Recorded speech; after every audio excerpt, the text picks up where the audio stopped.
On this episode of the Bronze Metalist Podcast, we talk about Cure by ERRA.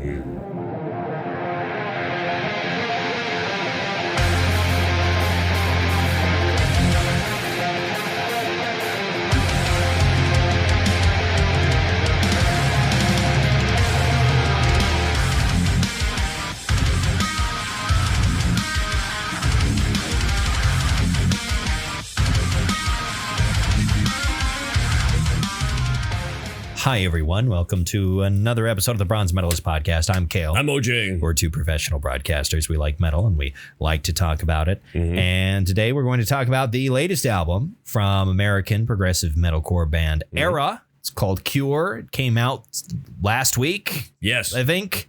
We'll talk about it later on. Yeah, it's not what I expected to hear when it. I would agree. Yeah, it's not entirely what I expected. Mm-hmm. But we'll have more comments to spare.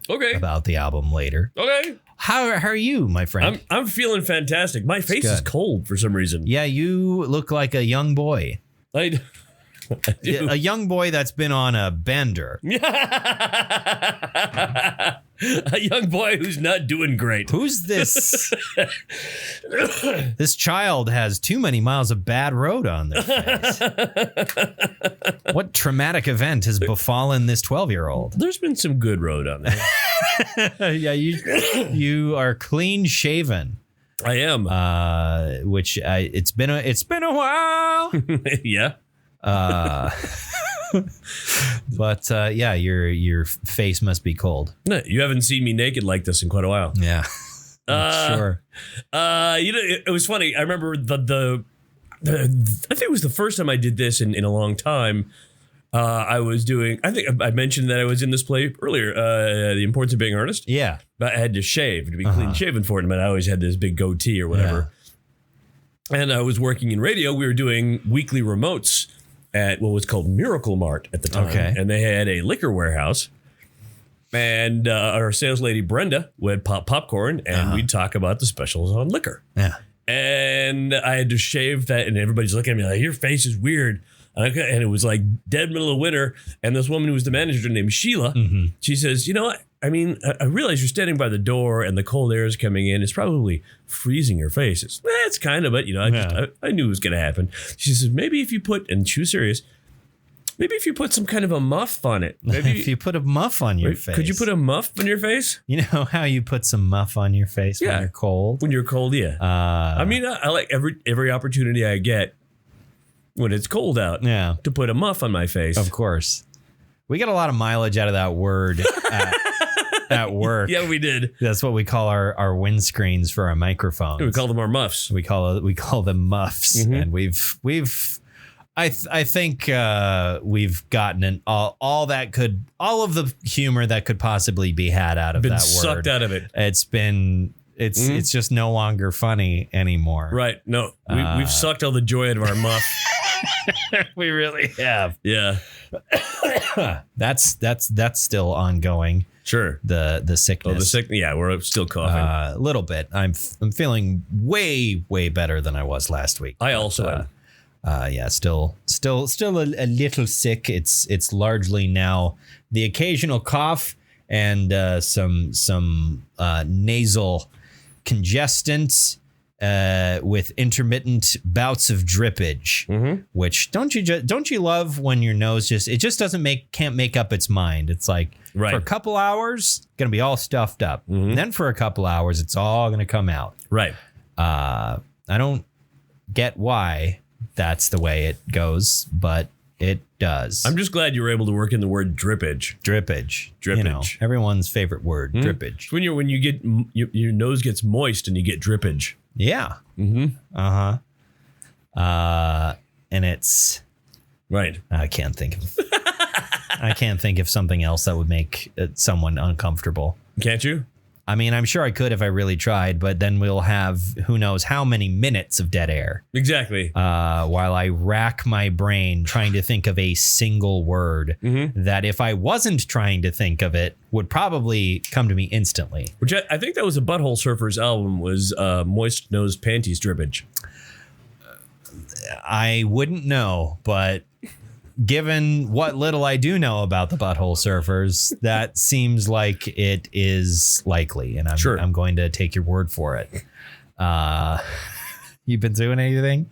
Am I doing anything? Yeah. Anything new? Tonight I made I don't want to hear about that old shit. Yeah. Well, that's all I got now is old shit. Oh, okay. Well, it's because you are old. Exactly. And shit. And I made a chili tonight. Oh, yeah. Okay. No, you didn't make chili. Made Cincinnati chili. You made Cincinnati chili. Uh-huh. Which is different. Right. Well, I mean, it's basically... It has chili in it. You're just taking chili and you're putting it on spaghetti. Which feels like a sin. But it's actually really good. I'm sure it is. Something about it just feels like a crime against God. And specifically Roman Catholic Italian God. Right. I think they're Catholics in Cincinnati. Probably. And they probably eat the chili. They might. I don't know. See the way I make it. Here's my okay. Describe it. Now, I was out of chili powder and I'm making chili, and I had no chili powder. I thought, crap, I don't want to run all the way to the damn grocery store just for chili, because I burn through that chili powder. I put that shit on everything, including your meth. Yes, your Jesse Pinkman. My chili pea. Yeah. So I just fried up some chopped onions and some burger. I don't drain that shit because why are you throwing the flavor down the sink? Sure. And then what I did was I had a taco seasoning packet that I dumped in there. Okay. I did that. I also put a can of beefy mushroom soup.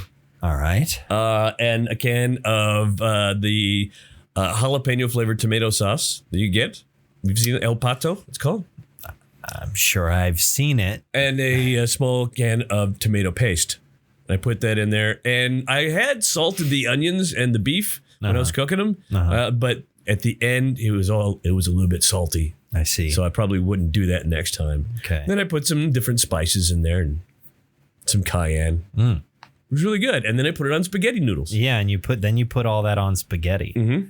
I need to go get some tissue of some kind because there is drippage. He's having drippage right here on the microphone. Yeah, from his nose. Just for the record, if you're wondering where the drippage was coming from, this time it was not his anus. It was from his nose. Oh, he's back with the tissue. Totally not a piece of toilet paper. Right. That you would otherwise use on your anus. On my butthole. It is actually toilet paper. Right. I knew that. So this wasn't a problem the last time I went to a grocery store or a place that would have tissues. And it's also not that much of an ever-present problem. Right. That you need a whole box. I just have not felt the need to go buy a whole box of tissues. But anyway, I think when you described Cincinnati chili to me earlier today, before you explained that it's a chili without beans. Yes. I think that was the main thing that bugged me. I was like, beans and spaghetti just seems like it's not. Yeah, that's too starchy. That's it's too much. So yeah, you make it without beans. So I think I like chili with beans. What was the color experience like? Because something about it, what color was the chili? Was it a brown? It was a reddish brown. Like the sauce, I don't know. Something. It's a reddish brown. It's got tomato paste and the tomato sauce. All right. Plus you have the beefy mushroom soup. As long as it was still red enough, right? Like it was relatively red. The idea of a brown sauce and mixing with spaghetti, making the spaghetti tinged brown, like that looks gross, right? Sure, that would probably gross me out. Yeah, if you had like a brown sauce and spaghetti. Okay, hey dude, I just played spaghetti, and I tried to get to the bathroom, but I ended up going diarrhea on the spaghetti and. It's squid ink spaghetti, but from a very sick squid. The ink was brown. Right. I didn't know that was a thing until Squid Ink spaghetti. Oh yeah, you can get black spaghetti. Yeah, I didn't know that was a thing. I think the way I initially learned that existed was a clip from JoJo's Bizarre Adventure of all things. Really? Which I've never watched that show. I don't know why YouTube was feeding me clips of JoJo's Bizarre Adventure. But it was like, here's a scene of JoJo getting very angry because he's being served black spaghetti and he doesn't understand it. It's a weird. That's a very weird franchise. Yes, it is. Bizarre Adventure. Yes. It's aptly named because it's bizarre. It's just so much about it is so confusing to me, but also it's so over the top in a way that seems appealing. I guess a lot of people seem to like it. But I don't. I don't. Haven't seen it. I think if I was going to watch my third or fourth anime series ever, I think I would go. I would choose something other than JoJo's Bizarre Adventure. I wouldn't leap that far into the deep end. Bizarre Adventure. Yeah, like I think the only ones I can remember having watched all the way through is Cowboy Bebop and Full Metal Alchemist Brotherhood. And I feel like those are two very safe choices. Safe choices. Those are both great shows. They're both great shows, but it's also very like, hey, I searched what are the best animes and I watched those ones.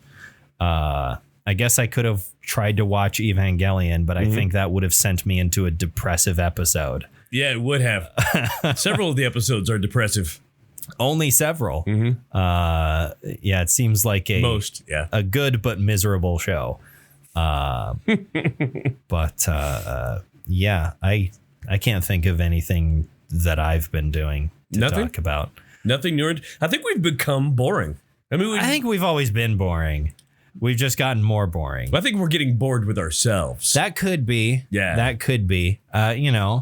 There's not a whole lot, to talk. Like I'm still playing video games. Oh, how interesting. No big change there. I told you earlier today that I have noticed about myself something that I'm proud of, I guess. I don't know. I've been reading a lot more lately. Right. That's great. And I'm happy with that. I'm glad that I've been reading a lot more lately. I wish I did that. I was a voracious reader when I was a kid. Like elementary school up into junior high, I read a lot. And then I started playing way more video games, and that became the media that I interacted with. And that was, that became my favorite form of fiction, I guess, especially once I, started playing like single player RPGs and stuff like that, Skyrim and then Fallout and whatnot. I was like, oh, I didn't know these kinds of games existed. Like, I hadn't grown up playing games like Skyrim. Right. And I found, that I really like this whole genre of open world story based games. These are great. And so that came out when you were 15? 2011. Yeah, it would have been 15 or so. Before then, I had never played a game like that. Really? And I think that sort of replaced reading. It replaced my education. Yeah. But now, like, I've been trying to limit my screen time before bed, but that also means like, okay, I need to do something. Right. I need something to occupy my mind and entertain me at least a bit. Or the thoughts will happen. Yeah, or I will be bored. Right. Hey, books. And, for the last nearly a year now, I've been, on a kick of listening to tons and tons and tons of Warhammer 40K books on Audible. Right. And there's a series there where there's a whole big chunk in the middle of the series that's narrated by a narrator that I do not like. I don't like his voice. I don't like his performances. I don't care for it. So all of the books in that stretch that I want to read, because it's kind of an anthology series. You can kind of pick and choose, what books you want to read, and there's also a lot of them. So who has the fucking time to read all those things? So the books that I want to read in that stretch, I've bought physical copies of and have been working my way through for the last couple of months. And it's I'm happy. The first book that I got took me like a couple of months to get through because I wasn't very consistent with it. Right. With actually like sitting down and reading. But then this most recent book, I'm almost done, and I've only been reading it for like a week and a half. So wow. I'm getting better with it as far as like actually reading before bed, and also it's just a good book. So I got a couple more in the mail, and I'm hoping they're both as good, but we'll see about that. They're both Dan Abnett books that I've got in the mail, and his ones tend to be pretty solid. Right. Although he does this weird thing where he's one of the better writers that works with like Games Workshop. But he tends to introduce elements that do not feel like they belong in Warhammer. They always feel a little weird and a little off. Like he doesn't quite, they never quite jive with the feel of the setting, in my opinion. They always feel a little comic booky, which makes sense because that's the other thing that Dan Abnett does with his time is he's a comic books writer. He's the guy who put together the roster for Guardians of the Galaxy. That's what it would be in the film. Really? Like he's the guy that was like, okay, I've been commissioned to do a new Guardians of the Galaxy series. What characters am I putting on this team? I'm going to have Star-Lord, Rocket Raccoon, Gamora, Drax, and Groot. Mantis and Groot. This is going to be my Guardians of the Galaxy. And then that's the version that got adapted into the James Gunn films. Nice. But he has a Inquisition series for 40K where the middle three books focus on a character that is like a blatant Professor X ripoff. And a lot of people really like those books. I was not super fond of them. Really? They a lot of stuff went a little far off the deep end with space magic bullshit. It's like, all right, dial it back a couple of notches. I hope that at some point in the series they ran out of titles and just called something that. What? Warhammer 40K space magic bullshit. They very well might do that. But yeah. I've got that tiding me over. I'm waiting patiently for Space Marine 2 to come out. Nice. It won't be out till like September. So I guess until then I'll wait patiently for the Elden Ring DLC to come out. I keep like saying like to Max and to you and to everybody else, I'm just gonna finish the game so that when the DLC comes out, I can feel justified in paying for it. I know you don't have to finish the game to play the DLC because the DLC is unrelated to the main story of Elden Ring. Well, it's probably related to the main story, but your progression isn't related. Right. Your leveling isn't the same as the main story. But I haven't. You still haven't done it. I still haven't finished the game. And here's the funny thing is that you could do it so easy. I could. I'm over 100 levels. You could get it done so quick. I'm like if you just know where to go. And I've seen you've watched so many gameplay videos too. I've seen you at work. Yeah. You know where all the stuff is. You've probably watched boss fights many times. You kind of know what to expect. You could finish the game pretty quick if you just sat down and committed to it. Right. I believe you could do it. I think you should do it. I should. You're 100% right. I should do it. Before June is when the DLC comes out. June or July. I actually can't remember. It's either June or July. Let me look at 19th. I don't know. I have no idea. It started to turn into Kyle Mooney there for a second. Yeah. But yeah, I'm just patient. I'm waiting for. It's one of those things where there was such a stretch for so many months there, where there were so many games coming out that I wanted to play, right? And now it's kind of, now there's finally a bit of a lull, where I'm replaying Cyberpunk, and I'm finally getting to Phantom Liberty, which came out in September, amid that batch of Jesus Christ, why are there so many games coming out that I'm really interested in playing one after the other. Yeah. So I'm finally getting to Phantom Liberty stuff. I've like the barest, tiniest paper cut into the surface of that content. I've finally gotten to, but and there are two games that you've already played through that are on my list of things that I want to play. Being well. Obviously Baldur's Gate 3. Baldur's Gate 3. And then that Trader Joe's or whatever. Rogue Trader? Yeah. I don't know if you would like Rogue Trader all that much. I think it's too fiddly. I liked fiddly. Maybe.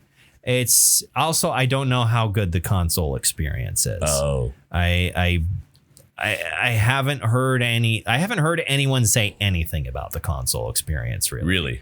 So I don't know if it's good or if it's just so bad it never gets talked about.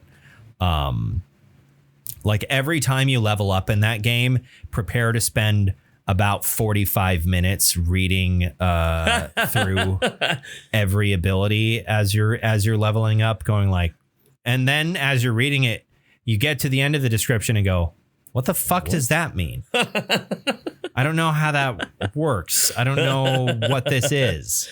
Like it feels a bit inscrutable. And you can always follow build guides for the characters. Sure. That massively speeds things up. But what I found happened then is that often things would happen and I would have no idea why. Yeah. Because I would just take the thing the build guide told me to take and not look at what it does. Right. And then not really understand how to either not understand how best to utilize that character, or the character would absolutely destroy everything in front of them. And I would go, okay, why is that? What happened? What did I do so I know to do it again? And it's, there's just a lot of reading involved in that game that is not dialogue. I'm all right with doing a lot of reading if it's like dialogue and lore stuff. Right. And it also has that. But then there's also, oh God, I leveled up again. And maximum level is like 71. Yeah. You're going to level up like once every session. Like every time you sit down to play the game, you're going to level up at least once. Yeah. If you're actually like getting into combat and doing stuff that's earning you XP. The level ups are just very frequent and don't feel super meaningful, even though you have to sit and read. Whereas Baldur's Gate is pretty easy because it's 5th edition D&D. Right. And that's already pretty simple. And I've been playing 5th edition D&D for 7 years. No, longer than that. Like 7 or 8 years. I'm still not used to it not being AD&D. But like you at least speak the language. Right. And they make things pretty fucking easy. So I would definitely recommend playing Baldur's Gate 3 first, and maybe holding off on playing Rogue Trader until there's like some sort of big, like whenever they have their first DLC, because Owlcat actually does DLCs, whereas Larian has said they're done with Baldur's Gate 3. Like sure. They're not going to be making any more like big meaningful content, which makes me a little sad. But it's also something that they just don't really do with their games. They make the game. It's a complete game and we're moving on. Yeah. They fix all the problems that were in it when it launched, or as many as they possibly can. And then they move on to the next thing. Which I feel like there's a couple of character plot lines. Well, there's one or maybe two character storylines that like, oh, this character's clearly got a trajectory to go and do this big thing that would be really cool to see and be a part of. but we're not getting that. We're not gonna get to fight through Avernus with Karlach or lead a Githyanki rebellion with Lae'zel. It's just not gonna happen. Githyanki are in there. Oh yeah, they're a very major part of the story. Oh, okay. I haven't played it, so I don't know. No, it's the whole plot has to do with mind flayers, so you kind of have to expect the Githyanki to play a big role in it. Yeah. But yeah, they're a very important part of the story. And there's one in your party, and she's when I was playing it, when it was just in the beta and you can only kind of do like Act 1 in the beta testing or early access testing, I despised Lae'zel. I fucking hated her because she's so unpleasant. She's so mean and like racist because she's a Githyanki. That's their thing. Right. They're like imperialist space raiders. Like she's a shining example of like all of the tropes of the Githyanki. And then like every other character in the game, she has this really, really good arc and becomes in chapter 2 and 3. She has this really, really good arc that makes her. She becomes a very interesting character. And I fucking hated her before the game actually came out. And then when I started playing, I was like, oh, she's got some more stuff going on under the hood.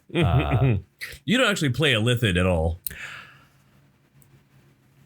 Not per se, no, but you have you have a tadpole in your brain. Okay. And it's not turning you into a mind flayer, and figuring out why that's the case is part of the whole plot of the game. All right. But like the whole reason the party is together is because all of you got kidnapped by some mind flayers, got some worms put in your brains, but you're not being mind controlled, and you're also not turning into mind flayers. And you're like, well, we want to get the worms out, and we also want to figure out what the fuck's going on. So I guess we're all going to do this together, even though most of us have deeply incompatible personalities. We do have one thing in common. Yeah. A lot of them have several things in common, but I could speak for hours about Baldur's Gate 3. It's gotten up on my list of favorite games that I've ever played. It's definitely made, I think, the top 10 at least. If not further. Is there more than like 2 hours of gameplay?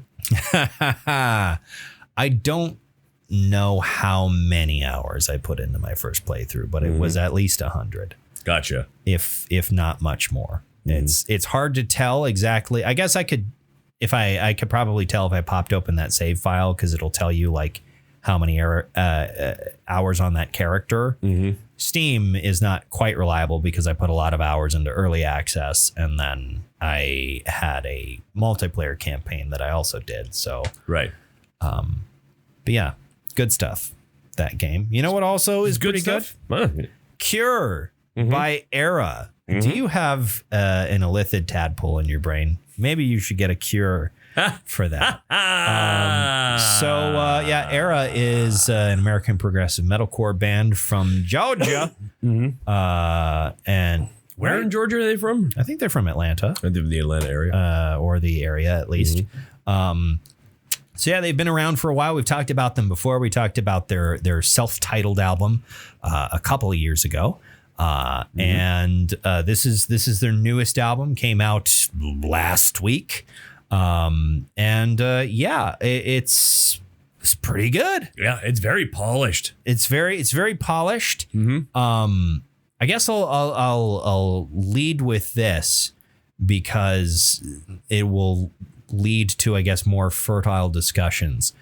I liked this album. I wanted to love it, and I didn't. I enjoyed this album. I thought everything was good. I thought the musicianship was great. I thought the production, the songwriting was good. Yes. But something about it felt a word I saw in a review that is stuck in my head is a little defeated, almost like Sure. This album feels like it's lost a bit of energy, like it's lost a step from their self-titled. I adore that self-titled album. I love that album. The first time I listened to it, I had this massive grin on my face because it just felt like everyone was putting so much into everything. Everyone had dialed up their performance all the way. And this feels like everyone except maybe JT, the scream vocalist. Right. It feels like everyone else kind of dialed back a couple of notches. It even feel like JT dialed it back a notch. A little or two. bit, yeah. It's hard to tell with him because his vocals are always just so fucking top notch. Right. But like back when I, still could do like metal vocals and whatnot, I wanted to be able to scream like him. Like something about his timbre. His timbre. Something about the sound, the shape, I guess, of his voice when he screams. Right. It just really, I don't know, really appeals to me. But it feels like the band, they went for a slightly different style. It's a bit more groovy. It's a little bit more. I don't quite know how to describe it. My vocabulary is failing. Here's how I would describe it. If like there was a studio and they were recording a pop group, and that pop group suddenly disbanded, and the studio had these 10 songs and didn't know what to do with them. Yeah. Well, yeah, but there's this metalcore band. No, these aren't metalcore songs. Yeah. I don't think a metalcore band would want to do these. And then ERRA came along and said, no, we can make these into our songs. Sure. And that's a lot of. There's actually one song on here. Which song was it? Past Life Persona. If you really listen to it, it has the structure of a country song. Sure, it does. I'll have to listen to it again with that in mind. Yeah, it sounds like it might be a Kenny Chesney. I mean, hey, they are Southern boys. They are, but but I mean, it doesn't have the instrumentation or the delivery of a country song. But if you look at the structure of the song itself and the chord progression, something that I noticed, because there are definitely a few songs that do have much higher energy. Yeah, which is sort of what I was looking for. There was like I think. What feels like is lacking in this album is joy. I think that's a word I used a lot when we talked about their previous album on that episode. Is it felt very joyous. Yeah. In its songwriting and like, hey, look at this shit that we're doing. This is fucking awesome. And here they feel a lot more melancholy. Yeah, it feels more melancholy, and it wasn't quite what I was expecting or maybe what I was hoping for. And maybe that's on me for placing expectations on this. Beyond that, talking a little bit about some of the songs, something that felt weird to me, the songs Idlewild and Blue Reverie feel like the same fucking song to me. They don't even like go one into the other, but something about them. There's like, I heard Idlewild and then Blue Reverie got going, and partway through the song was like, this is like the same song again. Right. Something about it felt like it was the same. That's the only time that happens on this album, but it just felt weird and makes those two stick out to me, where it's like, maybe it's just something weird going on with me and my brain. But I feel like if I was arranging the songs on this album, I would split those up. I mean, of the two, Blue Reverie is the superior song. I would agree. Yes. Yeah. But yeah, it's something about them. They felt very similar to me to a degree, where it's like either split them up and put them on different parts of the album, or cut one of these songs. Right. And don't put it on the album. But that's not to say that either of them are bad. None of the songs on here are bad. Right. And I don't dislike this album. I just wanted to like it more. Right. Does this album slap? in your opinion? Yeah, sure. Sure, yeah. Sure, it slaps. There's still lots of great progressive songwriting going on here. It feels a little bit more conventional in some places, maybe. Not quite as flashy, I guess, as the previous album maybe was in some places. A little bit more genty now and then. Some heavier sort of palm muting. There's a couple songs. It was like, oh, that's a 8-string right there. Right. Something that I feel like going back to the vocals, I guess it felt like Jesse had lost a little bit of energy as well in his vocal performance. And on one hand, I think it's probably for the best that he went for a slightly lower register, didn't push himself quite so far and so hard. Because I've heard from a lot of people talking about like ERRA live performances is that Jesse really struggles to sound the way that he does when they're recording. He's also, the lead guitarist for a progressive metalcore band. Right. So his brain is kind of doing a lot of things at once. He's busy. It's hard to concentrate on a vocal performance like that. He really has the vibe of oh my God, Chester on Chester this. Bennington. Yeah. There's some Linkin Park vibes, and I feel like there's a general vibe over the last like 5 years or so. There's a lot of metalcore bands that I feel like have been kind of revisiting certain new metal elements. There's been, I think, a cultural reassessment of, a cultural reassessment of new metal that's been happening, and people are going like, you know what, I think we're long past the age where there was that real big negative reaction to new metal, and artists are like, we're gonna take all the bits that were good and we're gonna start sprinkling them into to some of this new music. Like we've talked plenty about Spirit Box, and they lean pretty goddamn heavily into the new metal territory. They do. New metal is really the disco of 2001. People are revisiting it and going like, you know what, this was good. 20 years later, this was great. We were in it and we couldn't see how good it was. Exactly. And now that we're 20 years out of it, it's pretty fucking good. It was the new thing, and everyone was going like, new thing. Yeah, and there's too much of it.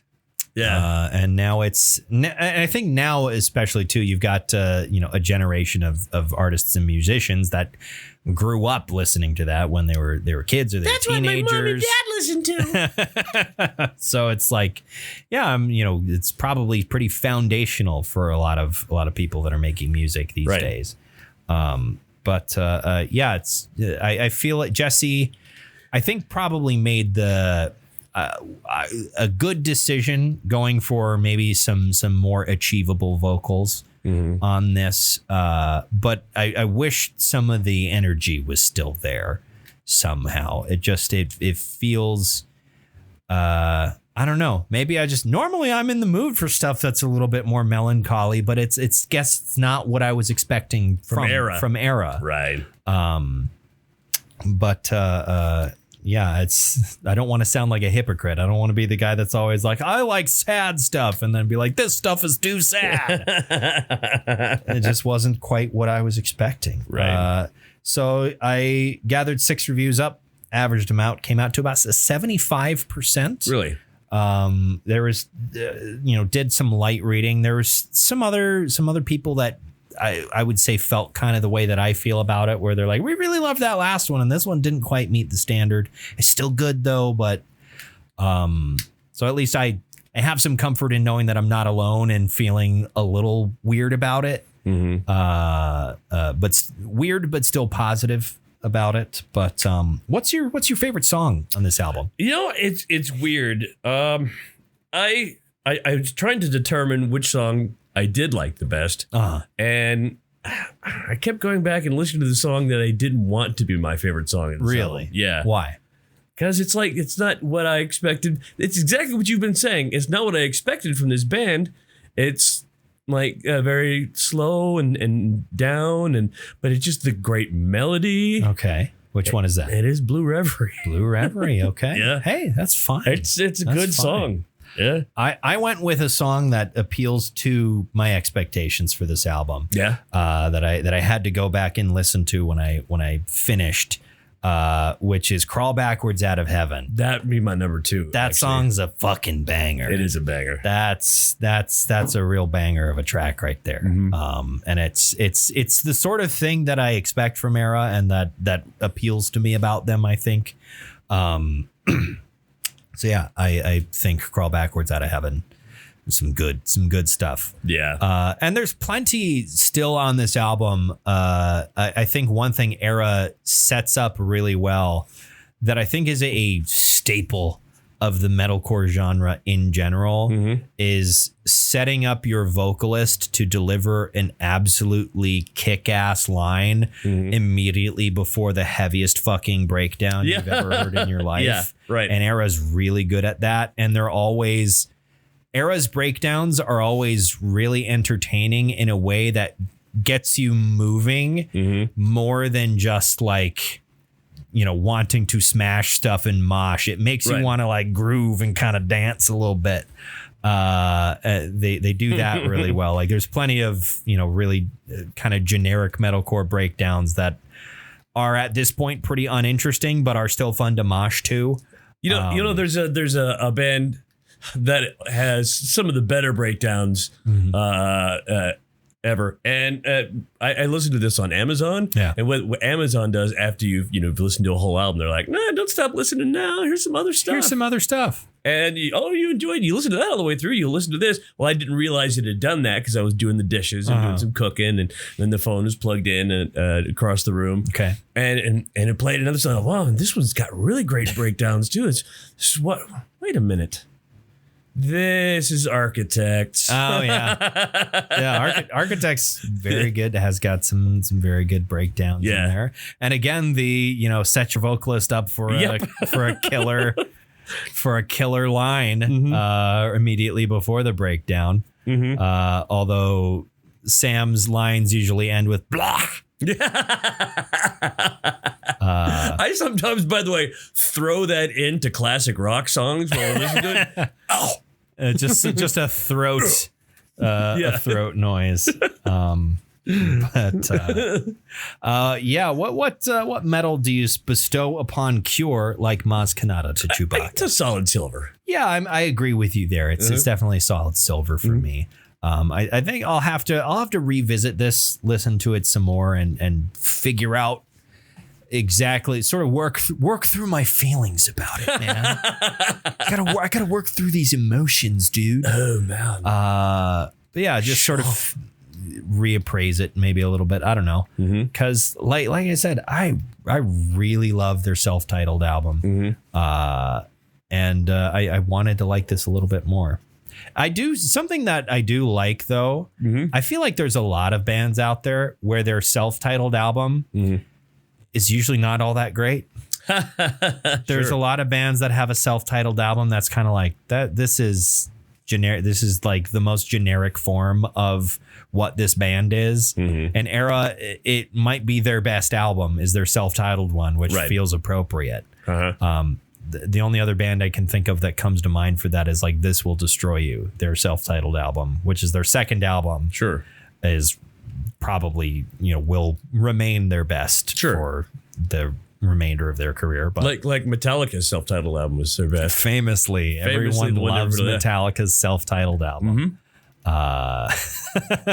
It's one I remember in 1992. Is that when it came out? 92? I don't know. I remember buying it, and then somebody described it perfectly when I listened to it. Somebody says, "Oh, so it's like the Metallica album you introduce your sister to." It's the one. It's that one. Yeah. Does Slayer have a self-titled album? I don't believe so. No. Okay. All right. Good. That's probably for the best. Because again, it feels like self-titled album is usually just kind of like, we couldn't think of anything else to call it, so fuck it. Yeah, we got bored. We got bored with this one, so we're just calling this. It's just self-titled. The Slayer 2.0 is coming out. And who's in that now? Because when that was announced, it was different, and then very quickly it changed, didn't it? Yeah, well, it was just going to be the Kerry King project. Yeah. But now it's Kerry King, and I know it's Mark Osagueda is going to be the vocalist. I'm not familiar with him. The singer from Death Angel. Okay. All right. A little more familiar with that. Yeah, and I can't remember who else is in it. Who's the lead guitar player is... the lead guitar player is Dimebag Darrell. Oh, interesting. He's famously been dead for 20 years. Can you do an impression of him? Yeah. There you go. There you go. You're welcome. Just imagine, dear listener, his visual bit. I'm going to let you imagine it. Yeah, you just... Whatever you think he did. Mm-hmm. There you go. Yeah, it's interesting. Who was it originally going to be? Because when like that got announced or whatever, it's like it's going to be Slayer 2.0 or whatever. Yeah. And you're telling me who was originally involved in that. I was like, holy shit. But then I felt like it was like a week later where you're like, I guess those other people aren't going to do that anymore. I don't remember what that was. Slayer album Slayer 2? They're calling it that? No. Slayer 2 is a modern step up built improving on the overall design of the original Slayer. No. Band. Well, that's neither here nor there. What do you want to listen to next week? Slayer Espresso Maker. You know what? Never. Just sit that down. Yeah, we could listen to the Espresso Maker. As it sort of bubbles and foams and sort of squeezes the liquid through. That's kind of what it does. It does. The true. grounds are real tightly packed. Right, and it forces the liquid. Yeah. Anyway, did I ever make you listen to my favorite Carcass album? I know we listened to Heartwork. Are you talking about Swan Song? Yeah. Which, is because you're weird about Carcass. Yeah. Or that Swan Song is your favorite. I'm not sure. I know we listened to Heartwork. We listened to Heartwork and we listened to their newest album at the time. Yeah. Like 4 years ago. Let me pop open Libsyn and check. Because I feel like we may have either that or during the previous Carcass episodes, we at least brought it up. Yeah. Yeah, we brought it up. My shows, episodes, Swan Song. It doesn't look like we've talked about it. All right. If I discover something else, at least searching Carcass, all we've got is Torn Arteries and Heartwork. Okay, that makes sense. So yeah, we can talk about Swan Song if you want. I mean, Carcass, they're like everybody knows as the best band to ever come out of Liverpool, England. I mean, famously the best band to come out of Liverpool. Yes, the most famous band to come out of Liverpool. Mm-hmm. Most musically important, for sure. Yeah, the same way that no, Napalm Death is from Hull, aren't they? Or are they from Birmingham? Birmingham. They're Birmingham. Okay, they're from Birmingham. Yeah, the most famous band to come out of Birmingham. Yes, Napalm Death is Napalm Death. Not the other metal band from Birmingham. I don't know. I don't even know who you're talking about. Anyway, so yeah, we'll talk about Swan Song by Carcass next week. That should be an interesting discussion at the very least. All right. Until then, why don't you go ahead and follow our pages on Facebook or our account on the website formerly known as Twitter. Or you could just go ahead and subscribe to our feed on whatever service you're using to listen to us right now. So until you hear from us then, yes, or again, thank you very much for listening to another episode of the Bronze Metalist Podcast. I'm Ken. I'm OJ. Congratulations.